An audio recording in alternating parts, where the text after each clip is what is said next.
ચાલો, સંતુલન. સંતુલનમાં આપણે હતા. સંતુલનની અંદર આપણે વિવિધ પ્રકારના સંતુલનની વાત કરી કે સંતુલન કોને કહેવાય, સંતુલન કેવી રીતે સ્થપાય, અને સંતુલનની લાક્ષણિકતાની વાત કરી કે આ સંતુલનની અંદર લાક્ષણિકતા કેવા પ્રકારની હોય. હવે સંતુલનના બીજા અધ્યાયની અંદર આપણે જવાનું છે, અને આ સંતુલનનો બીજો અધ્યાય યાની દ્રાવણમાં આયનીય સંતુલન. તો દ્રાવણમાં સંતુલન આપણે જોશું, અને એમાં પણ કેવું સંતુલન? આયનીય સંતુલન. અત્યાર સુધી આપણે જે સંતુલન જોયા એ સંતુલનની અંદર આયનોની સાપેક્ષમાં આપણે વાત નહોતી કરી. દાખલા તરીકે પાણીની અંદર આપણે ખાંડ ઓગાળતા હોય તો ખાંડની અંદર ઓગળે, એક વખત એની અંદર સંતુલન સ્થપાઈ જાય, એ સંતુલન સ્થપાઈ જાય એનું ઘનનું દ્રાવ્યમાં સંતુલન આપણે કહેતા હતા. કાર્બન ડાયોક્સાઇડ વાયુ લઈને એને આપણે પાણીની અંદર ઓગાળીએ તો એમાં પણ એક સમયે સંતુલન સ્થિતિ સ્થપાઈ જાય, પણ એ સંતુલન સ્થિતિને આપણે વાયુનું દ્રાવણમાં સંતુલન કહેતા હતા. પણ એમાં ક્યાંય આયનો સાથે આપણે એનો અભ્યાસ નહોતો કર્યો. તો હવે આપણે જે અભ્યાસ કરવાનો છે ને એ આયનો સાથે આપણે અભ્યાસ કરવાનો છે. તો વાસ્તવમાં તો આવી એક પ્રક્રિયા આપણે ભણી ગયા હતા. પ્રયોગની અંદર આપણે જોયું હતું લે સેટેલેના સિદ્ધાંતની અંદર Fe+3નું એક્વિયસ દ્રાવણ હોય એની અંદર HCl- આપણે આની અંદર ઉમેરીએ એટલે આની અંદર આપણને નિપજ તરીકે મળે FeCl.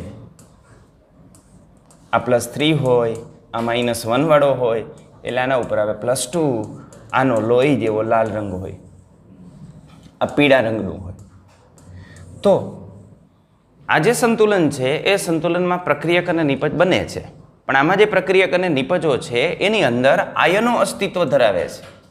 તો આવા પ્રકારનું જે સંતુલન હોય કે જે સંતુલનની અંદર આયનો અસ્તિત્વ ધરાવતા હોય તો આવા પ્રકારના સંતુલનને આપણે આયનીય સંતુલન તરીકે ઓળખતા હોઈએ છીએ. તો આનો આપણે લે સેટેલેના સિદ્ધાંતની અંદર આપણે આનો અભ્યાસ કર્યો. ખાસ કરીને સાંદ્રતાનો આપણે જ્યારે અભ્યાસ કરતા હતા ત્યારે પ્રયોગની અંદર આપણે આ વસ્તુ જોઈતી. તો આ દ્રાવણમાં આયોનિક સંતુલન છે. એટલે આ જે સંતુલન છે એ સંતુલનને આપણે કહીએ છીએ દ્રાવણની અંદર સંતુલન, દ્રાવણમાં આયનીય સંતુલન. દ્રાવણમાં આયનીય સંતુલનમાં આપણે આગળ વધીએ ને એ પહેલાં માઇકલ ફેરાડેને આપણે યાદ કરીએ. તો માઇકલ ફેરાડેએ પદાર્થને બે પ્રકારમાં વર્ગીકૃત કર્યા. જે પદાર્થ છે એ પદાર્થને એને બે પ્રકારની અંદર વર્ગીકૃત કર્યા. કોને? Michael Faraday. માઇકલ ફેરાડે એવું કીધું કે કેટલાક પદાર્થ એવા પ્રકારના હોય કે જે પદાર્થ પાણીની અંદર દ્રાવ્ય હોય, કેટલાક પદાર્થ એવા હોય કે જે પાણીની અંદર અદ્રાવ્ય હોય, કેટલાક પદાર્થ એવા હોય કે જે પાણીમાં અલ્પદ્રાવ્ય હોય, થોડા પ્રમાણમાં દ્રાવ્ય થતા હોય. એમાંથી જે પદાર્થ પાણીની અંદર દ્રાવ્ય છે ને, દ્રાવ્ય પદાર્થ, એનું આગળ વર્ગીકરણ માઇકલ ફેરાડેએ કર્યું. એટલે પદાર્થ દ્રાવ્ય, અદ્રાવ્ય અને અલ્પદ્રાવ્ય 3 પ્રકારની અંદર આવે. એમાં જે દ્રાવ્ય હતા ને એ દ્રાવ્યનું વર્ગીકરણ માઇકલ ફેરાડેએ આગળ 2 પ્રકારની અંદર કર્યું. માઇકલ ફેરાડેએ જોયું કે કેટલાક એવા પદાર્થ છે કે જે પદાર્થનું જલીય દ્રાવણ વિદ્યુતનું અવાહક હોય છે. કેટલાક એવા પદાર્થ હોય કે જે પદાર્થને તમે પાણીની અંદર ઓગાળો ને તો એનું જે જલીય દ્રાવણ બને ને જલીય દ્રાવણ વિદ્યુતનું અવાહક હોય. દાખલા તરીકે ખાંડ, ગ્લુકોઝ, ગ્લિસરીન, યુરિયા. તો આવા કેટલાક પદાર્થ એને મળ્યા કે જે પદાર્થને પાણીની અંદર ઓગાળે તો એ પાણીમાં દ્રાવ્ય તો થઈ જાય. ગ્લુકોઝ હાઈલી વોટર સોલ્યુબલ હોય, પાણીમાં દ્રાવ્ય તો થઈ જશે, પણ એનું જે જલીય દ્રાવણ છે ને એ વિદ્યુતનું અવાહક હોય. આના જલીય દ્રાવણ વિદ્યુતના અવાહક.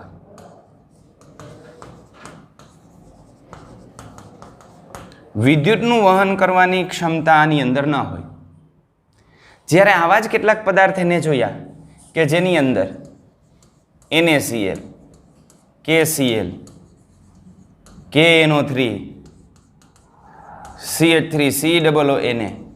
તો આવા કેટલાક પદાર્થ એને જોયા કે જે સોલિડ અવસ્થામાં હોય, પણ આને જ્યારે આપણે પાણીની અંદર ઓગાળી નાખીએ તો પાણીમાં ઓગાળીએ એટલે આના જલીય દ્રાવણ છે ને એ વિદ્યુતના વાહક હોય. આ વિદ્યુતના વાહક હોય અને આ જે છે એ વિદ્યુતના અવાહક હોય. તો જલીય દ્રાવણને આધારે એને પદાર્થનું વર્ગીકરણ કર્યું કે આવા જુદા જુદા પ્રકારના આપણને 2 પ્રકારના પદાર્થ જોવા મળે, ને આ જે 2 પ્રકારના પદાર્થ જોવા મળે છે એ પાણીમાં તો બંને દ્રાવ્ય જ છે, પણ એકના જલીય દ્રાવણ વિદ્યુતના વાહક હોય ને એકના જલીય દ્રાવણ વિદ્યુતના અવાહક હોય. એકનું જલીય દ્રાવણ વિદ્યુતનું વહન કરી શકે ને એકનું જલીય દ્રાવણ વિદ્યુતનું વહન ન કરી શકે. આ રીતે એને આ જે પદાર્થ છે એ પદાર્થને નવા નામ આપ્યા. આને કીધું વિદ્યુત વિભાજ્ય. અને આવા જે પદાર્થ હતા એને કીધા વિદ્યુત અવિભાજ્ય. એટલે વિદ્યુતનું વહન કરી શકે એવી રીતે આનું વિભાજન થાય છે એટલે વિદ્યુત વિભાજ્ય. અને આને કીધું વિદ્યુત અવિભાજ્ય. આને ઇલેક્ટ્રોલાઇટ તરીકે આપણે ઓળખીએ છીએ અને આને નોન ઇલેક્ટ્રોલાઇટ તરીકે ઓળખીએ છીએ. યાની આ ઇલેક્ટ્રોલાઇટ. તો માઇકલ ફેરાડેએ જે પદાર્થ પાણીની અંદર દ્રાવ્ય થતો હતો એ દ્રાવ્ય પદાર્થનું બે પ્રકારની અંદર વર્ગીકરણ કર્યું. એક એવા કે જેના જલીય દ્રાવણ વિદ્યુતના અવાહક હોય, તો જેના જલીય દ્રાવણ વિદ્યુતના અવાહક છે એવા પદાર્થને એને કીધું વિદ્યુત અવિભાજ્ય પદાર્થ, અને જેના જલીય દ્રાવણ વિદ્યુતના વાહક હોય એને કીધું વિદ્યુત વિભાજ્ય પદાર્થ. હવે આનું તો આગળ કાંઈ અભ્યાસ કરવામાં આવતો નથી, બરાબર. પણ આ વિદ્યુત વિભાજ્ય જે પદાર્થ છે એ પદાર્થનું આગળ એને વર્ગીકરણ કર્યું કે આ જે વિદ્યુત વિભાજ્ય છે એમાં બે પ્રકાર જોવા મળે. આ વિદ્યુત વિભાજ્યની અંદર એમાં બે પ્રકાર એવા કે એક પ્રકાર એવો કે જેનું મહદ અંશાયનીકરણ થાય.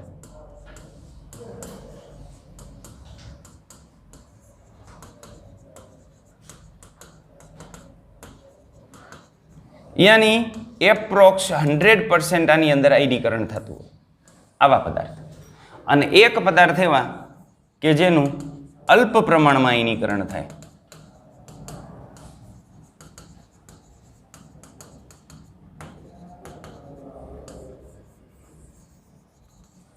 એક આવું કીધું અને એક આવું કીધું.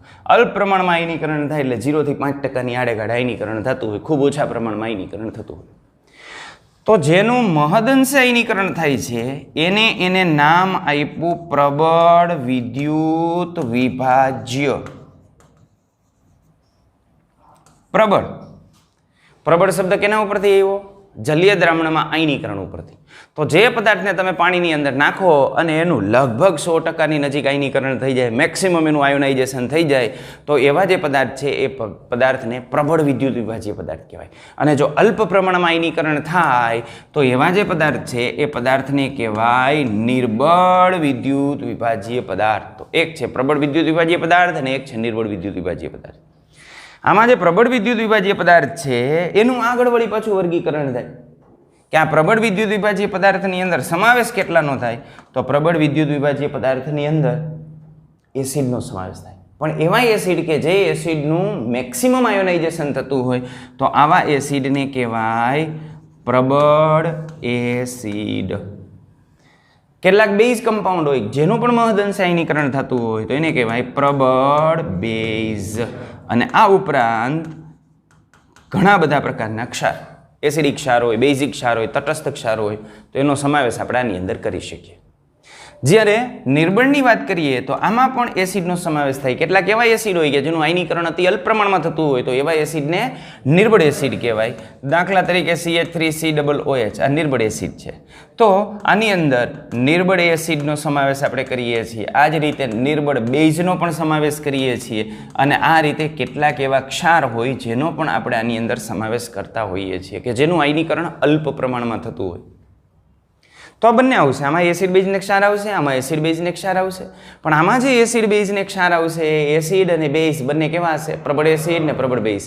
આમાં જે એસિડ અને બેઝ આવશે એ નિર્બળ એસિડ અને નિર્બળ બેઝ હશે. સમજાણી વાત? તો નિર્બળ એસિડ ને નિર્બળ બેઝ ને કેટલાક એવા વિશિષ્ટ પ્રકારના ક્ષારનો આપણે એની અંદર સમાવેશ કરીએ છીએ કે જે ક્ષારનું આયનીકરણ અલ્પ પ્રમાણમાં થતું હોય.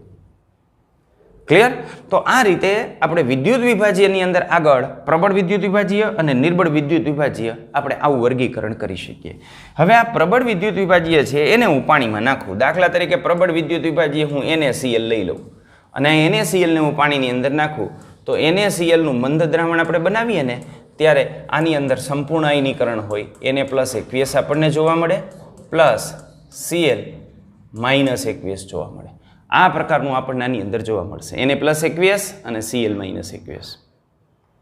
રેડી? કારણ કે આનું એપ્રોક્સ 100% આયનીકરણ થઈ જતું હોય અથવા તો વિયોજન થઈ જતું હોય તો એની અંદર રહેલા જે ઘટક કણો છે એ ઘટક કણો એકબીજાથી છૂટા પડી જતા હોય. છૂટા પડી જતા હોય એટલે આની અંદર આપણને આયનો જોવા મળે. આ જે મીઠું છે એ મીઠાને તમે પાણીમાં નાખી દો એટલે તમને આયનો જોવા મળે. આયનો Na+ ને Cl-, Na+aqueous ને Cl-, aqueous જોવા મળે. મહદઅંશે આયનીકરણ થઈ જાય છે, એપ્રોક્સ 100% આયનીકરણ થઈ જાય છે. તમે Na+ ને Cl- આયન જ હોય, આ તો હવે બચ્યો ન હોય, અને બચ્યો ન હોય તો સંતુલન સ્થપાયેલું ન હોય, તો પ્રબળ વિદ્યુત વિભાજ્યની અંદર સંતુલન અગત્યનું નથી. પણ જો નિર્બળ વિદ્યુત વિભાજ્ય પદાર્થ આપણે લઈએ, દાખલા તરીકે માનો કે આની જગ્યાએ હું એસિટિક એસિડ લઉં, CH3COOH, તો આને આપણે પાણીમાં નાખીએ ને તો આનું આયનીકરણ ઓછા પ્રમાણમાં થતું હોય, અને આનું આયનીકરણ ઓછા પ્રમાણમાં થાય એટલે એમાં આયનો ઉત્પન્ન થાય. CH3COO -aqueous અને H3O +aqueous, આમ આપણને જોવા મળે. રેડી? અને આ રીતે આના વચ્ચે સંતુલન સ્થિતિ સ્થપાયેલી હોય. કારણ કે જ્યારે દ્રાવણ બને ત્યારે દ્રાવણની અંદર આને કહેવાય આયનો, અથવા આને કહેવાય આયનીકૃત અણુ. અણુ હતો પણ હવે કેવો થઈ ગયો? આયનીકૃત. તો આયનીકૃત અણુ. અને આ જે છે ને એને કહેવાય બિન આયનીકૃત એવો પદાર્થ કે જેનું આયનીકરણ હજી નથી થયું, એમાંથી આયનો ઉત્પન્ન નથી થયા. તો જ્યારે આપણે નિર્બળ વિદ્યુત વિભાજ્યનું જલીય દ્રાવણ લઈએ ત્યારે એ નિર્બળ વિદ્યુત વિભાજ્યના જલીય દ્રાવણની અંદર ઉત્પન્ન થયેલા આયનો અને બિન આયનીકૃત અણુ આના વચ્ચે સંતુલન સ્થિતિ સ્થપાયેલી હોય. અને આ જે સંતુલન સ્થિતિ છે એ સંતુલન સ્થિતિ જો આની અંદર સ્થપાયેલી હોય તો આનો આપણે અભ્યાસ કરી શકીએ. બીજું, હજુ તમે આની અંદર પાણી ઉમેરતા જાઓ તો આ સંતુલન સ્થિતિની અંદર ફેરફાર થાય. જે આયનીકરણ થયેલું હોય આયનીકરણની અંદર આપણને ફેરફાર જોવા મળે. એટલે આવા જે નિર્બળ વિદ્યુત વિભાજ્ય પદાર્થ છે એ નિર્બળ વિદ્યુત વિભાજ્ય પદાર્થના જલીય દ્રાવણમાં જે આયનો ઉત્પન્ન થાય છે અને એમના વચ્ચે જે સંતુલન સ્થિતિ ઉત્પન્ન થાય છે એનો અભ્યાસ આપણા માટે અગત્યનો છે. એટલે આપણે અભ્યાસમાં કેનો ઉપયોગ કરીએ છીએ? તો અભ્યાસની અંદર આપણે આનો ઉપયોગ કરીએ છીએ. નિર્બળ વિદ્યુત વિભાજ્યના જે જલીય દ્રાવણ હોય એ નિર્બળ વિદ્યુત વિભાજ્યના જલીય દ્રાવણની અંદર જે આયનીય સંતુલન સ્થપાયેલું હોય એનો અભ્યાસ કરીએ છીએ. એટલે આપણા માટે અગત્યનું આ છે. ક્યાંથી આપણે આવ્યા? પહેલાં તો સૌ પ્રથમ આપણે એવું કીધું કે આયનીય સંતુલન કહેવાય કોને? તો એક આપણે અગાઉ ઉદાહરણ જે જોયું હતું એની આપણે વાત કરી. પછી પદાર્થ, એમાં એવા પદાર્થ કે જે પાણીમાં દ્રાવ્ય હોય, અદ્રાવ્ય હોય કે અલ્પદ્રાવ્ય હોય એવા ન લીધા, દ્રાવ્ય હોય એની વાત કરી. દ્રાવ્ય હોય એનું બે પ્રકારમાં વર્ગીકરણ કર્યું. એક આપણે કીધું વિદ્યુત અવિભાજ્ય અને એક કીધું વિદ્યુત વિભાજ્ય. કોને વર્ગીકરણ કર્યું હતું? Michael Faraday. પછી વિદ્યુત વિભાજ્ય પદાર્થ લીધું, એનું આગળ બે પ્રકારમાં વર્ગીકરણ કર્યું. પ્રબળ વિદ્યુત વિભાજ્ય, નિર્બળ વિદ્યુત વિભાજ્ય. પછી પ્રબળ વિદ્યુત વિભાજ્યને આપણે પાણીમાં ઉમેરીએ તો શું થાય? તો એમાં સંતુલન સ્થિતિ ન સ્થપાય. પણ નિર્બળ વિદ્યુત વિભાજ્યને આપણે ઉમેરીએ તો આ સંતુલન સ્થિતિ સ્થપાય. તો આયનો સાથે જે સંતુલન સંકળાયેલું હોય એને આપણે શું કહીએ છીએ? આયનીય સંતુલન કહીએ છીએ. અને આ આયનીય સંતુલનની આ ચેપ્ટરની અંદર આપણે અહીં અભ્યાસ કરવાનો છે. તો દ્રાવણમાં જે આયનીય સંતુલન છે એમાં આપણે આવા પ્રકારના આયનીય સંતુલન છે એ સંતુલનનો અભ્યાસ કરશું. આ સંતુલનનો અભ્યાસ કરીએ એમાં સૌ પ્રથમ પહેલાં આપણે કેટલીક વસ્તુ જે છે એ ક્લિયર કરી નાખીએ.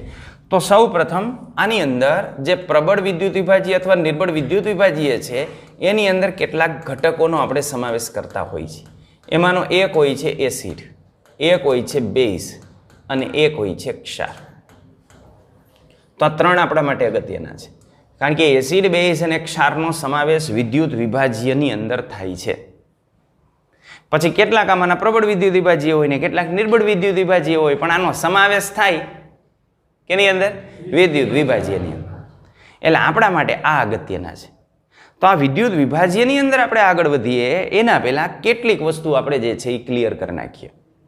તો જુઓ, એસિડ, બેઝ અને ક્ષાર. આ એસિડ, બેઝ અને ક્ષારની આપણે વાત કરીએ તો મોટાભાગે વિદ્યુત વિભાજ્ય પદાર્થ છે એ પદાર્થની અંદર મોટાભાગના એસિડ, બેઝ અને ક્ષારનો સમાવેશ આપણે વિદ્યુત વિભાજ્યની અંદર કરતા હોઈએ છીએ.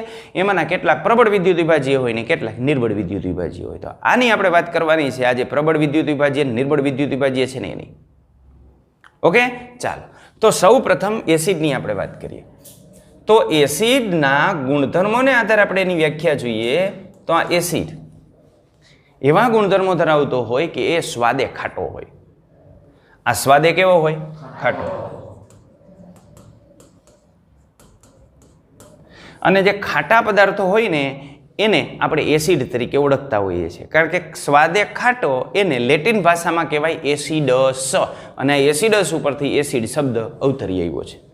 નહીતર આપણે આને ગુજરાતીમાં ખાટિયા કહેત. શું છે? એસિડ હોત ને એમ કે ખાટિયા, બેઝ હોત ને એમ કે કડવિયા. બરાબર? તો આ એસિડ અથવા તુરિયા. તો આ એસિડ છે એ સ્વાદે ખાટા હોય, જ્યારે બેઝ છે ને એ સ્વાદે કડવા અથવા તો તુરા હોય. વાસ્તવમાં તો એનો ટેસ્ટ કરાય નહીં, પણ તેમ છતાં એ તુરાની નજીક એનો ટેસ્ટ હોય. પણ હવે આપણી મજબૂરી છે, ટેક્સ્ટ બુકમાં એનું ગુજરાતી કડવા કર્યું છે, તો આપણે જે છે એ સ્વાદે કડવા હોય એવું ગણશું. તો એસિડ સ્વાદે ખાટા હોય, બેઝ સ્વાદે જે છે એ તુરા હોય. આ જે એસિડ છે એ એસિડ કોઈ પણ ધાતુ સાથે આપણે એની પ્રક્રિયા કરીએ ને, તો ધાતુ સાથે એસિડ હાઇડ્રોજન વાયુ ઉત્પન્ન કરવાની લાક્ષણિકતા ધરાવતો હોય. દાખલા તરીકે Mg ધાતુ સાથે આપણે HCl ની પ્રક્રિયા કરીએ તો MgCl2 ક્ષાર ઉત્પન્ન થાય અને સામે હાઇડ્રોજન વાયુ ઉત્પન્ન થાય. તો એસિડ ધાતુ સાથે પ્રક્રિયા કરી અને આ રીતે હાઇડ્રોજન વાયુ ઉત્પન્ન કરે. તો આને આપણે એસિડિક ગુણધર્મ પાછળ કારણભૂત ગણીએ છીએ. આગળ ક્યાંય રસાયણ વિજ્ઞાનની અંદર એવી પ્રક્રિયા થાય કે જે પ્રક્રિયામાં ધાતુ સાથે પ્રક્રિયા કરવાથી હાઇડ્રોજન વાયુ ઉત્પન્ન થતો હોય ને, તો જે હાઇડ્રોજન વાયુ ઉત્પન્ન કરતો હશે ને એને આપણે એસિડ તરીકે ઓળખી દઈશું. એટલે આ પ્રક્રિયાનો આપણે ખૂબ ઉપયોગ કરીએ છીએ આગળ. એટલે તમારે આ ગુણધર્મ ધ્યાનમાં રાખવાનો કે એસિડ એક એવા સંયોજન છે જે ધાતુ સાથે પ્રક્રિયા કરી અને હાઇડ્રોજન વાયુ ઉત્પન્ન કરે. બરાબર? પણ મોટા ભાગના અહીંયા તમે કોપર નાખો તો કોપર હાઇડ્રોજન વાયુ ઉત્પન્ન ન કરે. બરાબર? શા માટે ન કરે?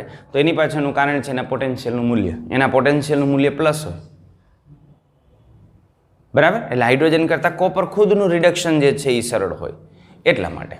ચલો, તો આ રીતે હાઇડ્રોજન વાયુ ઉત્પન્ન કરશે. આ ઉપરાંત એસિડ છે ને એ બેઝ સાથે પ્રક્રિયા કરી અને ક્ષાર ઉત્પન્ન કરે. દાખલા તરીકે HCl છે, આ બેઝ લઈ લો, એને હોય છે. તો આની સાથે પ્રક્રિયા કરે અને પ્રક્રિયા કરીને શું ઉત્પન્ન કરે? ક્ષાર ઉત્પન્ન કરે. તો આ થઈ ગયો ક્ષાર અને આ થઈ ગયો પાણી. આ ક્ષાર અને આ પાણી, આ એસિડ અને આ બેઝ.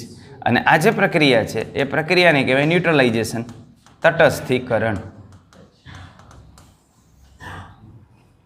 આ એસિડ આપણા રોજિંદા જીવનની અંદર ખૂબ અગત્યના છે. એસિડ અને બેઝ બને.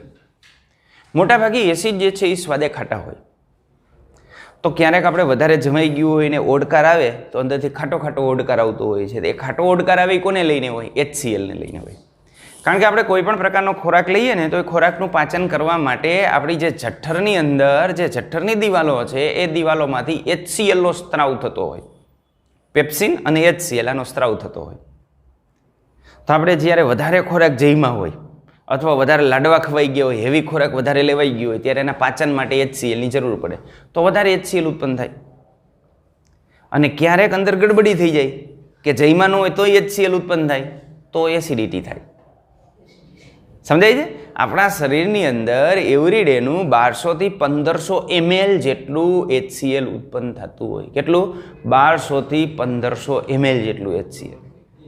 કેવી રચના કરી બોલો? જો 1.2 થી 1.5 લીટર જેટલું HCl શરીરની અંદર ઉત્પન્ન થતું હોય અને ફેક્ટરીમાં HCl બનાવવા જવું હોય ને તો કેટલાય પ્રકારની વ્યવસ્થા કરવી પડે ત્યારે HCl બને.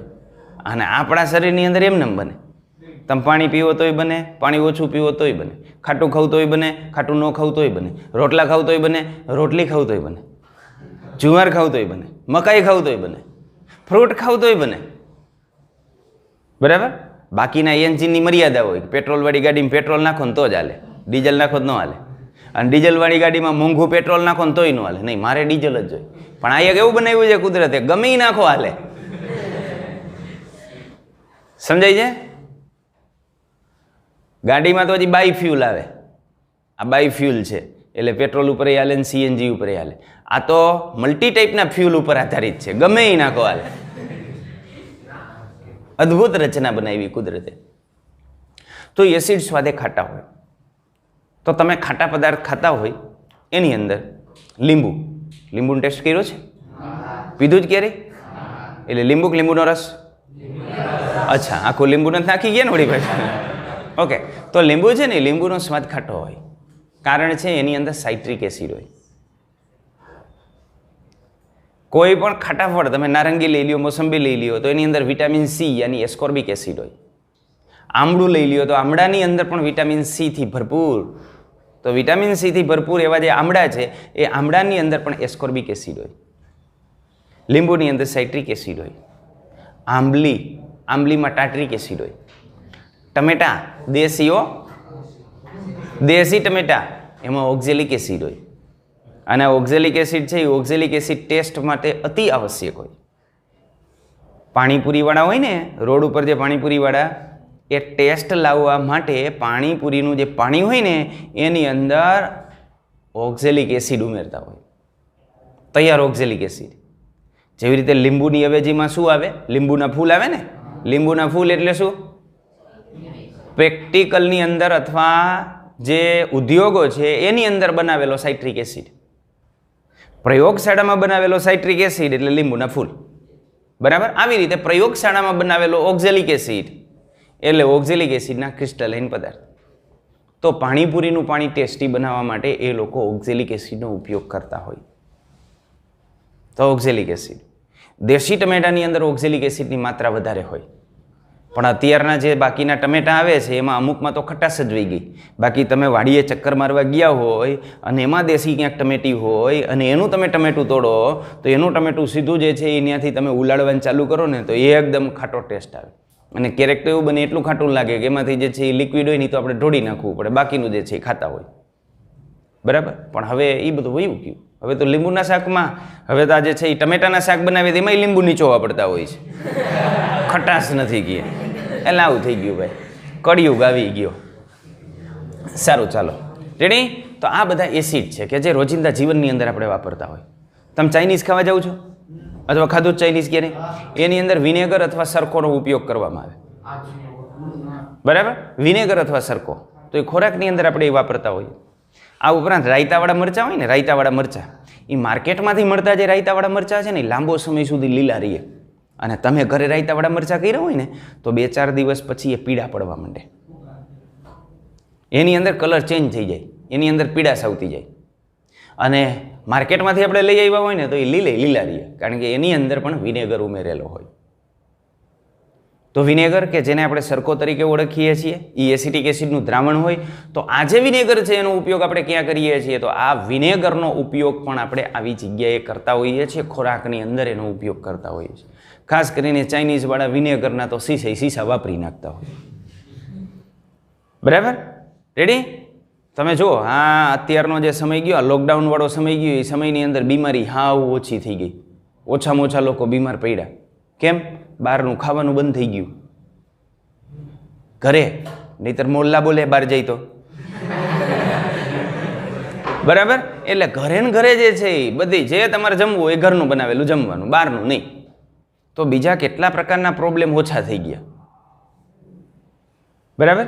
ઓલો ગગો એમ કહેતો હોય કે ઘરની પાણીપુરી ન ભાવે, પણ ક્યાંથી ભાવે તને? ઓલો રેકડીવાળો તો અંદર ઓક્ઝેલિક એસિડ નાખતો હોય, કેટલાક પ્રમાણમાં યુરિયા ઠપકારતો હોય ને તાર મમ્મીને એવું તો ગમે નહીં. સમજાય છે? એટલે ટેસ્ટમાં ફેર આવે. પછી એનું પાણી ફર્મેન્ટેશનવાળું હોય. તમે ઘણી બધી જગ્યાએ જો તેવું લખ્યું હોય મિનરલ વોટરમાંથી બનેલી પાણીપુરી. પણ તમે ક્યારેય તમારી જાતને ક્વેશ્ચન કર્યો કે આ રેકડીવાળો એની ઘરે મિનરલ વોટર વાપરતો હશે? એના છોકરાને મ્યુનિસિપાલિટીના નળનું પાણી પાતો હોય એ આપણા માટે મિનરલ વોટર વાપરતો હોય? હે? તમે વધારે અગત્યના કે એના છોકરા વધારે અગત્યના? તો તમને ખવડાવે કે નહીં ખવડાવે? એટલે ખાલી એકાદ ક્વેશ્ચન મારે પૂછી જો. અને બાકી તો આપણા દેશની અંદર સબ કુછ ચલતા હૈ. દીખતા કુછ છે, બીકતા કુછ છે. સમજાય છે? બરાબર? એટલે એડવર્ટાઇઝ ઉપર નહીં જવાનું, એમાં બતાવે કંઈક અને હોય બીજું કંઈક. આમ કરીને ઓલો ડબલું અહીંથી નીકળે ચોખ્ખું ચોખ્ખું થઈ જાય. ચોક ગયે. હા,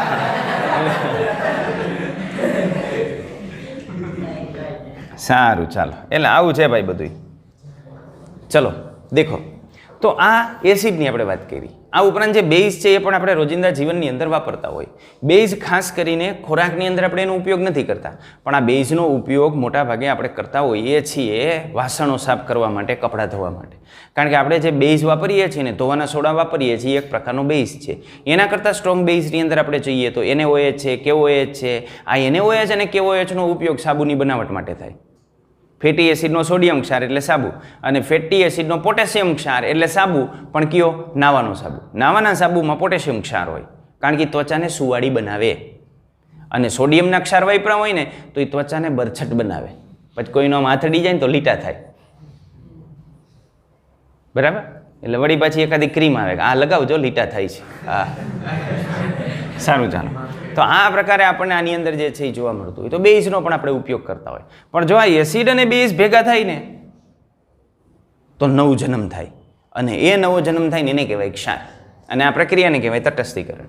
હવે ક્ષારના વિશિષ્ટ પ્રકારના ગુણધર્મો હોય. કેવા? દાખલા તરીકે માનો કે આપણે NaCl ની વાત કરીએ ને તો NaCl ના આવા ગુણધર્મો હોય. આ NaCl કે જે કેમાંથી ઉત્પન્ન થયો? એસિડ અને બેઝ વચ્ચેની પ્રક્રિયાથી ઉત્પન્ન થયો. વાસ્તવમાં NaCl છે એ આયનીય સ્વરૂપે જ હોય. એમાં Na પ્લસ આયન અને Cl માઇનસ આયન જ હોય. NaCl નો હોય. શું હોય? Na પ્લસ ને Cl માઇનસ આયન જોડાયેલો હોય. આના બંધારણની આપણે વાત કરીએ તો આનું જે બંધારણ છે એ બંધારણ આપણને આ પ્રકારનું બંધારણ જોવા મળે. આનું બંધારણ છે આ NaCl નું બંધારણ.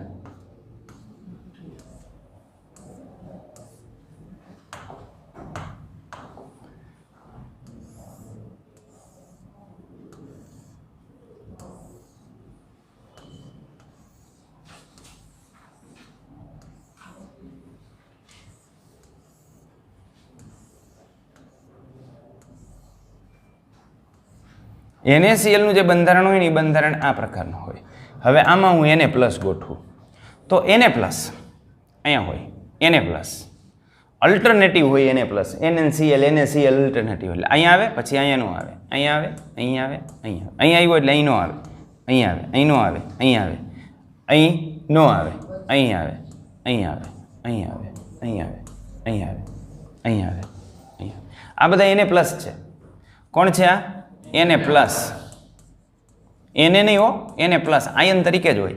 અને Cl માઇનસ હું ગોઠવી દઉં તો Cl માઇનસ, આ બધા Cl minus, Cl minus, Cl minus, Cl minus, Cl minus, Cl minus, Cl minus, Cl minus, Cl minus, Cl minus, Cl minus, Cl minus, Cl minus, Cl minus, Cl આ બધા Cl minus હોય.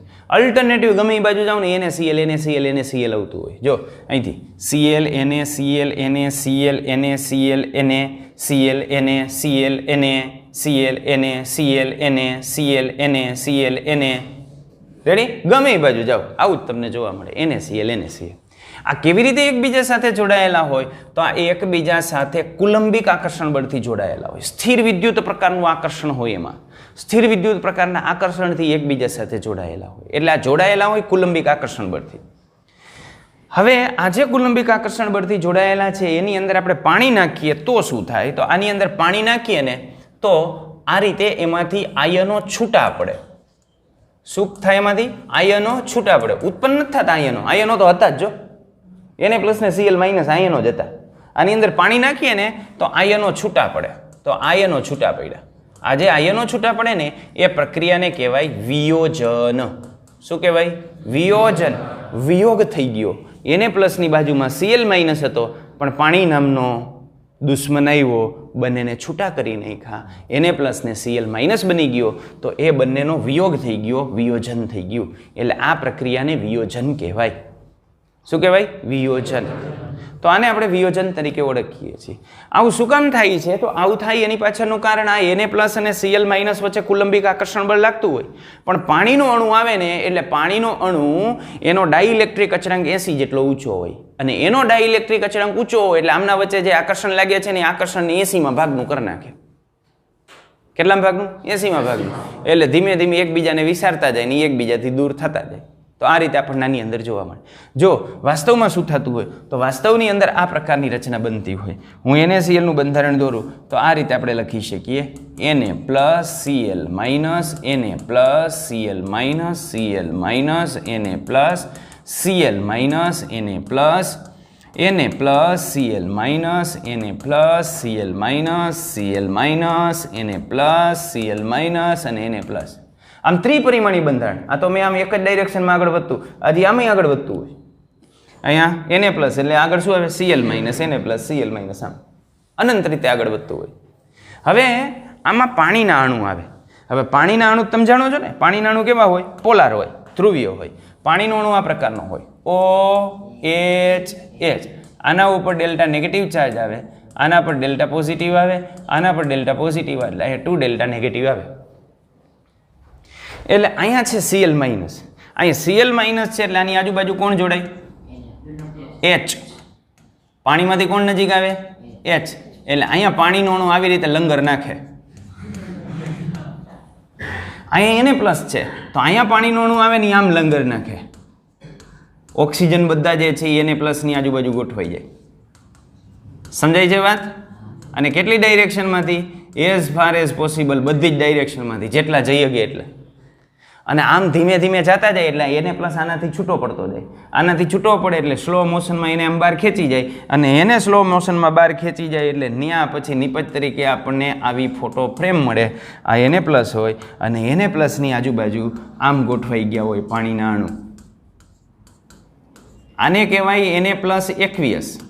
આ કોણ છે બબુડિયા ગોઠવાણા? એ પાણીના અણુ. ખબર પડે ને? તો આવી ફોટો ફ્રેમ બને. બરાબર? આને કહેવાય Na પ્લસ એકવીયસ. આપણે Na પ્લસ એકવીયસ ક્યારે વાપરતા હોય? તો જ્યારે Na પ્લસ આયનની આજુબાજુ જોડાયેલા પાણીના અણુની સંખ્યા નિશ્ચિત ન હોય ત્યારે આપણે એને Na પ્લસ એકવીયસ તરીકે દર્શાવતા હોય. રેડી? તો આ જે મીઠું હતું એમાંથી Na પ્લસની આજુબાજુ જો અહીંયા ઓક્સિજન ગયા Na પ્લસને દૂર ખેંચવા માટે, તો એ દૂર ખેંચવા માટે ગયા ને આ રીતની આપણને નિપજ મળીને એમાંથી Na પ્લસ એકવીયસ બન્યું. રેડી? અને અહીં કોણ ગયા? તો H પ્લસ આની આજુબાજુ ગયા. ધીમે ધીમે ધીમે ધીમે ધીમે ધીમે એ ત્યાંથી Cl માઇનસને ખેંચી જાય. તો Cl માઇનસને કેવી રીતે ખેંચી ગયા? તો આમ આ Cl માઇનસ. હવે Cl માઇનસની આજુબાજુ પાણીના અણુ કેમ જોડાય? તો એમાં ઓક્સિજન છેટો રહીએ અને હાઇડ્રોજન આમનો આવે એટલે આ રીતે ગોઠવાય. છેડા છે ત્યાં શું સમજવાનું? રેડી? આમ આવી ફોટો ફ્રેમ બને. આને શું કહેવાય? Cl minus aqueous. હવે આ જે Cl માઇનસ એકવીયસ બન્યો ને એ દ્રાવણની અંદર મુક્ત વહન કરી શકે. આ Na પ્લસ પણ દ્રાવણમાં મુક્ત વહન કરી શકે. એટલે આયનની અંદર હવે મોબિલિટી આવી, અને આ મોબિલિટી આવી એટલે NaClનું જે જલીય દ્રાવણ હોય ને વિદ્યુતનું વાહક હોય. પણ NaCl ખુદ ગબ્બર સોલિડ અવસ્થામાં જ્યારે હોય ત્યારે વિદ્યુતનો અવાહક હોય. એટલે મીઠાનો ઢગલો પડ્યો હોય ને એમાં તમે એક છેડો નાખો ને બીજો છેડો ત્યાંથી બહાર કાઢો તો એમાં કરંટ ન લાગે આપણને. સમજાય છે? એમાં કરંટ ન લાગે. પણ જો મીઠાવાળો હાથ હોય ને સ્વિચને અડવા જાઓ તો કરંટ લાગે. બરાબર? દરેક સાધનો ઉપર એવી રીતનું લખ્યું હોય કે ભીના હાથે સ્વિચ ચાલુ બંધ ન કરવી, અથવા ભીના હાથે આ ઇલેક્ટ્રોનિક સાધનો ન અડવું. તો એવું શું કામ લખ્યું હોય ભીના હાથે ન અડવું એમ? પાણી તો વિદ્યુતનો અવાહક છે. પાણી ક્યાં વિદ્યુતનું વહન કરે છે? પાણી તો વિદ્યુતનું અવાહક છે. પાણી વડે, શુદ્ધ પાણી વડે વિદ્યુતનું વહન થાય જ નહીં. પણ તકલીફ એ છે કે આપણે જે પાણી આવે ને એ પાણી શુદ્ધ પાણી નથી હોતું. એની અંદર ઘણા બધા પ્રકારના આયનો હોય. એની અંદર TDS એના હાઈ આવતા હોય, અને એના TDS હાઈ આવતા હોય એટલે એની અંદર આયનો હોય, અને આયનો હોય વિદ્યુતના વાહક હોય. એટલે ક્યાંક ભીના હાથે સ્વિચને અડી જાય તો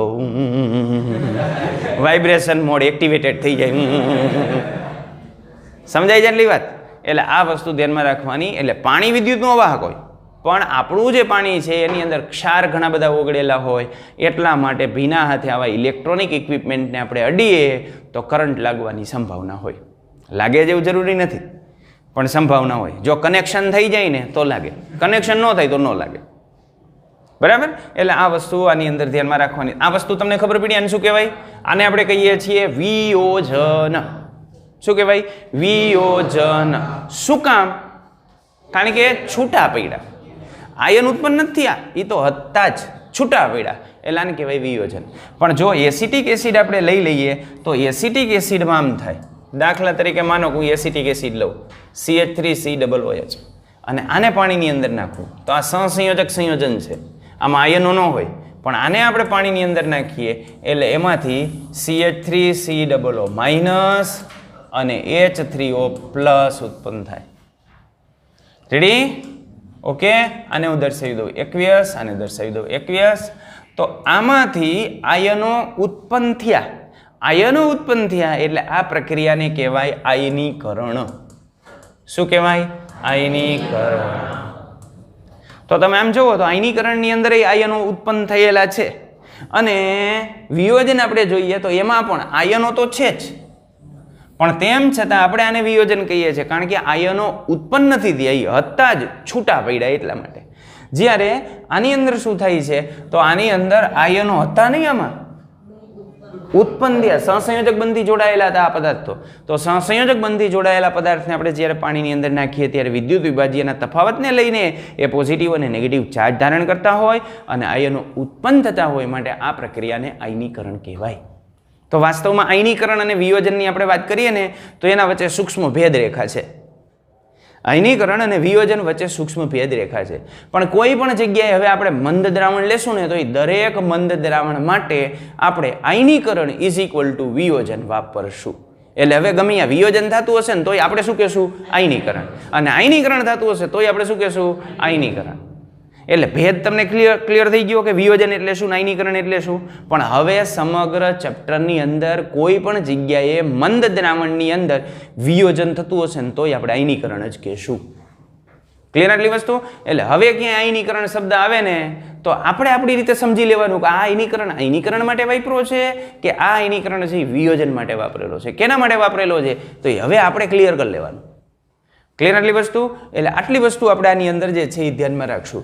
તો આ રીતે આપણે વિયોજન અને આયનીકરણ વચ્ચેનો જે ભેદ છે એ ભેદ નક્કી કરી શકીએ. તો વિયોજન કોને કહેવાય? આયનીકરણ કોને કહેવાય? હવે આ એસિડ અને બેઝ જે આપણે કહીએ છીએ એ એસિડ અને બેઝની કેટલીક જુદી જુદી ડેફિનેશનો હોય. તો એ જુદી જુદી ડેફિનેશનોની અંદર આપણે આમ તો 4 પ્રકારની ડેફિનેશનની વાત કરવાની છે. એમાં એક તો રોબર્ટ બોયલનો એસિડ બેઝ સિદ્ધાંત. તો એ કયો? આગળ આપણે જે ગુણધર્મોને આધાર આપ્યો ને કે એસિડ સ્વાદે ખાટા હોય, બેઝ સ્વાદે તુરા અથવા તો કડવા હોય, સ્પર્શે ચીકણા હોય, તો એ રોબર્ટ બોયલની અંદર જવા દેવાનું. લગભગ આજથી 300 વર્ષ પહેલાં એને એ ડેફિનેશન આપી હતી. એના પછી આપણે હવે જે ડેફિનેશનની વાત કરવાની છે આર્હેનિયસની એસિડ બેઝ સિદ્ધાંત, લોરી બ્રોન્સ્ટેડ અથવા બ્રોન્સ્ટેડ લોરી એસિડ બેઝ સિદ્ધાંત અને લુઈસ એસિડ બેઝ સિદ્ધાંત, આ 3 એસિડ બેઝ સિદ્ધાંતની વાત કરવાની છે. આ 3 એસિડ બેઝ સિદ્ધાંત આપણા માટે અગત્યના છે. અને સૌથી પહેલાં આપણે એની અંદર જોઈએ આર્હેનિયસ એસિડ બેઝ સિદ્ધાંત. જ્યારે કોઈ પણ સિદ્ધાંત જ્યારે એક કરતાં વધારે વખત આવતા હોય ને ત્યારે તમારે સમજવાનું કે પેલો જે સિદ્ધાંત હોય ને એની અંદર કંઈક ખામી હોય, એટલે એ ખામી દૂર કરીને બીજો આવ્યો હોય, પછી બીજાની ખામી દૂર કરીને ત્રીજો આવ્યો હોય. જ્યાં સુધી પરિપૂર્ણ સિદ્ધાંત ન આવે ને ત્યાં સુધી નવા નવા સિદ્ધાંત આવતા રહે. તો પહેલાં આપણે આર્હેનિયસ એસિડ બેઝ સિદ્ધાંતની વાત કરીએ તો આર્હેનિયસ નામના જે સાયન્ટિસ્ટ હતા એને આ રીતે રજૂ કર્યું કે એસિડ અને બેઝ એની એને વ્યાખ્યા આપી. એને એમ કીધું કે એસિડ એક એવું સંયોજન છે કે જલીય દ્રાવણમાં અથવા પાણીમાં H+ વિયોજિત કરે. શું કરે? H+ વિયોજિત કરે. વિયોજન થાય. કેનું વિયોજન થાય? H+નું.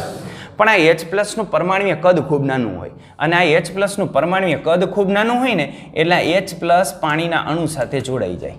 આ પાણીનો અણુ એની સાથે H+ જોડાઈ જાય અને એનાથી હાઇડ્રોનિયમ આયન આપે. એટલે ગમે એ જગ્યાએ આપણે પાર્ટની અંદર H+ હશે ને તો H+ની જગ્યાએ આપણે આમ લખશું આ H+ is equal to H3O+. Ready? આટલી વસ્તુ આપણે ધ્યાનમાં રાખશું. ક્યારે આવું શક્ય બને? જ્યારે જલીય દ્રાવણ હોય ત્યારે. કારણ કે અહીંયા ત્યારે પાણીના અણુ તો હોય જ H+ની આજુબાજુ. એ પાણીનો એક અણુ આવી રીતે જોડાય અને ત્યાં શું બનાવી નાખે? બરાબર? એકવીસ. પછી વળી પાછું એવું વિચારતા નહીં કે અહીંયા પાણીના 100 અણુ જોડાયેલા હોય તો આમાં એક અણુ આની અરે જોડાઈ ગયો તો એ 99 ન દર્શાવવા પડે. તારી વાત ખરી છે, પણ મારા ભાઈ આપણે 21 ક્યારે મૂકીએ છીએ? તો જ્યારે કોઈ પણ ધનાયન અથવા ઋણાયનની આજુબાજુ જોડાયેલા પાણીના અણુની સંખ્યા નિશ્ચિત ન હોય ત્યારે આપણે 21 મૂકીએ છીએ. તો જ્યારે એ જ નિશ્ચિતનો એક 99 હોય કે 98 હોય કે 100 હોય ત્યારે એકના ફેરફારમાં શું ફેરફાર થશે ભાઈ? મોટું મન રાખને. એટલે આ H+ અને H3O+ બંને આપણે કેવા ગણશું? સરખા ગણશું. રેડી? તો H+21 ને આપણે H3O+21 તરીકે દર્શું. એનું આ પ્રકારનું બંધારણ હોય. હાઇબ્રિડાઇઝેશન એની અંદર sp3 હોય અને આકાર એનો ત્રિકોણ પિરામિડલ હોય. એનો આકાર આપણે જોવો હોય તો આ રીતે આપણે એનો આકાર દોરી શકીએ. અહીં એક H આવશે, અહીં એક H આવશે, અહીં એક H આવશે. આના ઉપર નોન બોન્ડિંગ ઇલેક્ટ્રોન પેર આવે અને આ ઓક્સિજન ઉપર પોઝિટિવ ચાર્જ આવે. આવી રીતે ત્રિકોણ પિરામિડલ શેપ એનો જોવા મળે. તો આપણે જોઈ ગયા ને આગળ કે જે અબંધકારક ઇલેક્ટ્રોનિકમાં હોય એ શેપની અંદર આપણે ધ્યાનમાં લેતા નથી. ફોટું પાડો તો આટલું જ આવે, નીચેનો ભાગ જ આવે. અબંધકારક ઇલેક્ટ્રોન યુગમાં ફોટામાં આવે નહીં. ખ્યાલ આવી ને વાત? આપણે શું વાત કરી હતી? આને શું કહેવાય? અબંધકારક ઇલેક્ટ્રોનિક મને શું કહેવાય? સસલાનું શીંગડું. સસલાનું શીંગડું. સસલાનું શીંગડું હોય? અરે ભાઈ એવું જ. આ અબંધકારક ઇલેક્ટ્રોનિકમાં હોય પણ દેખાય નહીં. અબંધકારક ઇલેક્ટ્રોનિકમાં હોય પણ દેખાય નહીં. બરાબર? તાજું જન્મેલું પાડું હોય કે વાછડી હોય એનું શીંગડું હોય? હા હોય, દેખાય નહીં, અંદર હોય. સમજાય છે? એટલે આનું કામ કાંઈક એના જેવું હોય. ફોટું પાડો ને તો દેખાય નહીં, હોય ખરું, આકારમાં આપણે એને મહેસૂસ કરી શકીએ, પણ ફોટું પાડો દેખાય નહીં. એટલે અણુનો આકાર કેવો આવે? ત્રિકોણ પિરામિડલ. ઇલેક્ટ્રોન યુગ્મનો આકાર કેવો આવે? સમચતુષ્ફલકીય. રેડી? આટલી વસ્તુ આપણે ધ્યાનમાં રાખેલી. તો આ એસિડ એક એવા સંયોજનો છે કે જે H+ આયન વિયોજિત કરે. જોજો હું ઉત્પન્ન કરે એમ નથી કહેતો, શું કહું છું? વિયોજિત કરે. અને બેઝ એક એવા સંયોજનો છે, આ બેઝની વાત કરીએ તો બેઝ એક એવા સંયોજન છે જે પાણીમાં OH- આયન વિયોજિત કરે. વિયોજિત કરવું એટલે શું? પોતાનામાં હોય એ છૂટું કરવું. તો આને આધારે એને એસિડની જે કેટલાક ઉદાહરણો આપ્યા. વાસ્તવમાં એને આ વ્યાખ્યા આપી ને, વ્યાખ્યા કોને આધારે આપી ખબર છે? પેલા અભ્યાસ કર્યો હોય. રોબર્ટ બોયલભાઈ એમ કહી ગયા કે ખાટા હોય એસિડ હોય, તો આને કેટલાક એવા પદાર્થ લીધા. એક HCl લીધો હશે, H2SO4 લીધો હશે, HNO3 લીધો હશે, એસિટિક એસિડ સરખો લીધો હશે, એને મળતા હશે એવા પદાર્થ લીધા હશે. ન મળતા હોય ન લીધા હોય, ત્યારે જેની અવેલેબિલિટી વધારે હોય અથવા જે એસિડ તરીકે ઓળખાણ ધરાવતા હોય એવા પદાર્થને લીધા હોય, અને પછી આને પાણીમાં નાખ્યા હોય, પાણીમાં નાખીને કે હા હો H+ ને Cl- વિયોજિત થાય છે, H+ અને HSO4- વિયોજિત થાય છે. હજુ આગળ જઈએ તો બીજો H+ અહીં છૂટો પડે, પણ હું પ્રથમ આયનીકરણ કરું છું. આમાં H+ અને NO3- છૂટો પડે. જો ભાઈ આમાં H+ અને CH3COO- છૂટો પડે છે. યસ. એ ભૂરા, આમાં જોતો ખરો, આ બધાયની અંદર H+ છૂટો પડ્યો. આ બધાયને શું કહેવાય? એસિડ. અને એસિડ બધાએ H+ છૂટો પાડ્યો હો ભાઈ, H+ બધાએ છૂટો પાડ્યો. તો આના ઉપરથી મારે એક શોધ થઈ ગઈ. કઈ શોધ થઈ? યસ, એસિડ કોને કહેવાય? તો આના ઉપરથી એને વ્યાખ્યા આપી કે એસિડ એક એવા સંયોજનો છે કે જે પાણીમાં H3O+ આયન અથવા H+ આયન વિયોજિત કરે. બરાબર? તો આનું વિયોજન થાય એને એસિડ કહેવાય. બરાબર? તો પાવરમાં આવી ગયા ભાઈ કે એટલે એસિડની વ્યાખ્યા આપણને મળી જાય તો બેઝની ક્યાં દૂર છે? તો બેઝની આપણને મળી જવી જોઈએ. તો બેઝની વ્યાખ્યા, પણ પેલા બેઝ ગોતતો ખરા કેટલા કેટલા છે? તો કે હા, NaOH ખૂબ જાણીતો બેઝ, KOH ખૂબ જાણીતો બેઝ, BaOH twice ખૂબ જાણીતો બેઝ. નાખતો પાણીમાં H+ નું કંઈ થાય છે? તો કે ના, H+ નું કંઈ નથી થતું, પણ OH- આયન આવ્યું, K+, OH- આયન આવ્યો, Ba+2, યસ, OH- આયન આવ્યો.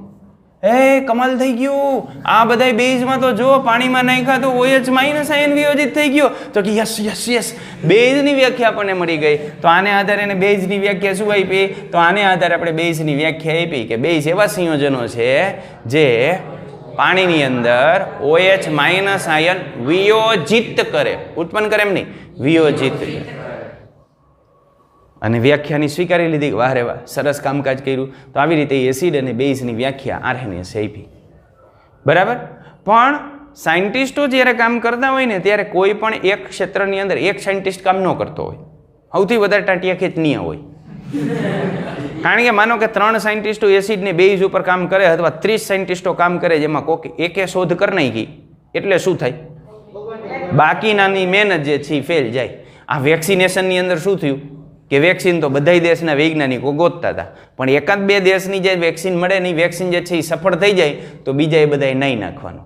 એને જે 6 મહિના 8 મહિના 10 મહિના 12 મહિના જે સમય આપ્યો હોય, દિવસના 24 કલાકમાંથી જે સમય આપ્યો હોય ને એનું પાણી ઢોળ થઈ જાય.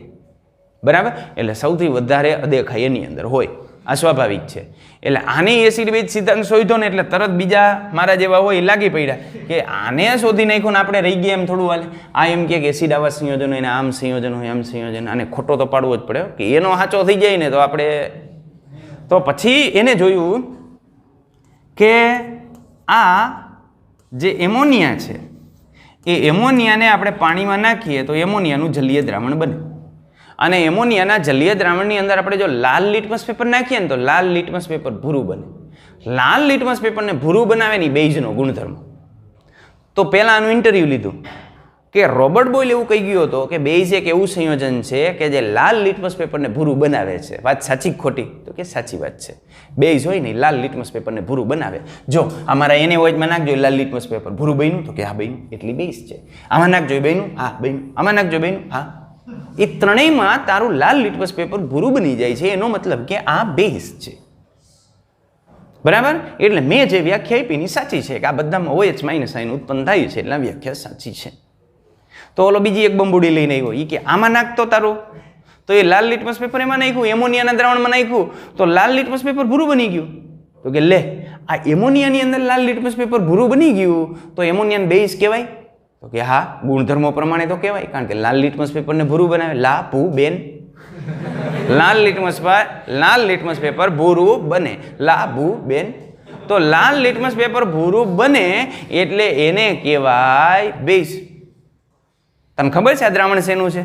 ના. શેનું છે? NaOH નું છે, KOH નું છે, BOH નું શેનું છે? ના, આ દ્રાવણ એમોનિયાનું છે. આ જે મેં દ્રાવણ લીધું ને એ દ્રાવણ એમોનિયાનું છે. અને જો આ એમોનિયાને હું પાણીની અંદર નાખું ને તો આ તારો એમોનિયા છે એમાંથી OH માઇનસ આયન ઉત્પન્ન ન થાય તો એ બેઝ તરીકે સમજાવ. લે હવે હાલ. એટલે આ એની મર્યાદા. કેની મર્યાદા? આરએનએસના એસિડ બેઝ સિદ્ધાંતની મર્યાદા કે એમોનિયાની અંદર OH માઇનસ આયન નથી, તેમ છતાં એ બેઝ તરીકે વર્તે છે. શા માટે? તો આરએનએસજીએ કીધું નો કોમેન્ટ્સ પ્લીઝ. સમજાણી વાત? રેડી? તો આ એની મર્યાદા. પછી ઓલા તો વિરોધમાં હંમેશા જાજા વ્યક્તિ હોય. આ કાયમી માટે ધ્યાન રાખવાનું. એ કદાચ આપણા ભેગા હોય ને એમાંય કેટલાક એવા હોય કે જે આપણા વિરોધમાં હોય. બરાબર? એટલે વિરોધ કરવાવાળા તો આપણને મળી રહે. ત્યાં બીજો એક બંબુડું લઈને આવ્યો, BF3. કે આ BF3 નું જે દ્રાવણ છે એ BF3, જો આ એસિડની માફક આના ગુણધર્મો આપણને જોવા મળે છે. તો આના એસિડની માફક ગુણધર્મો જોવા મળે આ BF3 ના, પણ આ BF3 ના બંધારણમાં ક્યાંય હાઇડ્રોજન તો છે નહીં. અને જો BF3 ના બંધારણમાં હાઇડ્રોજન ન હોય તો આ H+ ક્યાંથી ઉત્પન્ન કરશે? તો જો BF3 H+ ઉત્પન્ન ન કરી શકે તો તમે તો તમારા સિદ્ધાંત પ્રમાણે એને એસિડ ન કહી શકો, પણ વાસ્તવમાં તો BF3 એસિડ તરીકે વર્તે છે. સમજાવો કેમ? તો આ એની મર્યાદા છે કે BF3 એસિડ તરીકે નથી વર્તો. એમોનિયા જેવા જે સંયોજનો કે જેમાં OH માઇનસ આયન ન હોય તેમ છતાં એ બેઝ તરીકે વર્તતા હોય, તો આવા કેટલાક સંયોજનો બેઝ તરીકે શા માટે વર્તે છે એ આરએનએસ એસિડ બેઝ સિદ્ધાંત મુજબ આપણે સમજાવી શકતા નથી.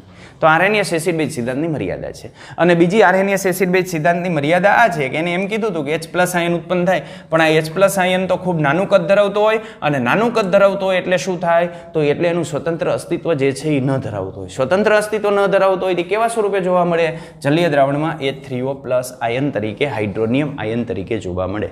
તો આરએનએસનું એસિડ બેઝ સિદ્ધાંત અને એની મર્યાદા. રેડી? સમજાણી વાત? તમે જોઈએ કે આદિકાળમાં આવી જાઓ. આદિકાળમાં વયા ગયા આપણે કે જ્યારે આદિમાનવ હતા, તો એ આદિમાનવ હતા ત્યાં એને વ્યાખ્યા કેમ આપી હશે? આ બધી વસ્તુનું કંઈક નામ તો આપ્યા હશે ને. રેડી? તો ત્યાં માનો કે એ એક જંગલમાં જતો હતો, જંગલમાં જતા એને જે છે એ એક પ્રાણી આડું આવ્યું. પ્રાણી આડું આવ્યું ને એટલે એ પ્રાણીનો અભ્યાસ કરતો હતો. અભ્યાસ કરતાં કરતાં એને વ્યાખ્યા આપી. શેની વ્યાખ્યા આપી? એને વ્યાખ્યા આપી ગાયની. ગાય કોને કહેવાય એની વ્યાખ્યા આપી.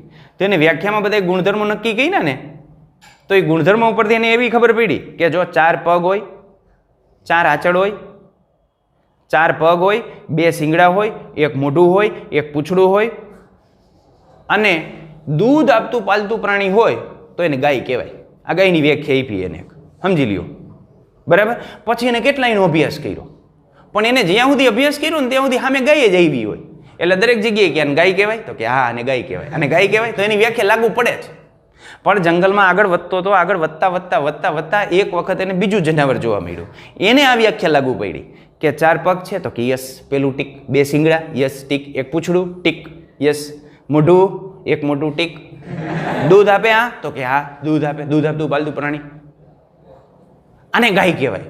તો લોખી જાણો ડોબા આ ગાય નથી, આ ભેંસ છે. એટલે વળી પાછી એની વ્યાખ્યાને કામ ન લઈ ગઈ. એટલે પછી એને ગાય ને ભેંસ વચ્ચેનો તફાવત જે છે આમ સ્થૂળ રીતે નક્કી કર્યો. તેને મનોમન વિચારી લીધું કે અત્યાર સુધી મેં ગાય જોઈતી ની મોટા ભાગે જે છે લાલ કલરની હતી અને આ કાળા કલરની છે. એટલે વ્યાખ્યામાં એક એડ કર્યું એને કે જો લાલ કલરની હોય ને તો ગાય કહેવાય, ને કાળા કલરની હોય ને તો ભેંસ કહેવાય. એટલે થોડીક શુદ્ધ વ્યાખ્યા થઈ એના કરતા. હવે ત્યાંથી આગળ ગયો, ત્યાંથી આગળ મોજમાં કેટલાય ઉપર લાગુ પાડ્યો, કેટલી ગાયું ભેંસું એને મળી, એના ઉપર એની આ વ્યાખ્યા લાગુ પડતી ગઈ. વ્યાખ્યા ક્યાં સુધી લાગુ પડે? જ્યાં સુધી એને જે ધાર્યું છે ને એવા જ પરિણામ સામે મળે ને ત્યાં સુધી. પછી અચાનક જંગલમાં જતો તો બીજું એક પ્રાણી જોવા મળ્યું. એ પ્રાણી ઉપર એને અભ્યાસ કર્યો તો કે 4 પગ છે, 2 શિંગડા છે, 1 મોઢું છે, 1 પૂંછડું છે, યસ. તો એને એમ કીધું કે આને કલર કે કાળો, તો કે આને ભેંસ કહેવાય. તો ઓલા એક ઝાપટ નાખી, ડોબા ભેંસ નથી, આ બકરું છે. એટલે વળી પાછો કંઈક તફાવત આવ્યો, એટલે તફાવતને આધારે વળી પાછું એડ કર્યું, તો કે ઓલી ભેંસ હતી, આ બકરું હતું, આમાં શું ફેરફાર છે? એટલે એને નક્કી કર્યું કે હા, મોટું કદ હોય તો ભેંસ કહેવાય, નાનું કદ હોય તો બકરી કહેવાય. પછી બીજી એક વસ્તુ કે ઓમાં દોવાના જે આંચળ હતા ને 4 હતા, અને બકરીની અંદર 2 આંચળ હોય, તો કે 2 આંચળ હોય, નાની સાઈઝ હોય, તો એને બકરી લાગુ પડી.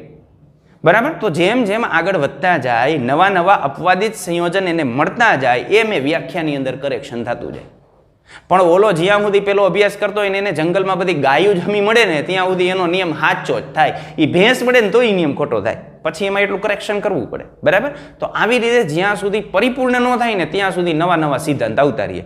તો ઓલા બકરીએ પૂરું થઈ ગયું છે, વળી પાછું આગળ ગયું છે, ને ઘેટું આવ્યું હોય છે, વળી પાછું એમાં ફેરફાર કરવો પડ્યો હશે. સમજાણો? આવી રીતે જુદા જુદા સિદ્ધાંતો જે છે એ આવતા હોય છે. ઓકે. તો લોરી બ્રોન્સ્ટેડ એસિડ બેઝ સિદ્ધાંત અને લુઈસ એસિડ બેઝ સિદ્ધાંતની આપણે કાલે વાત કરશું.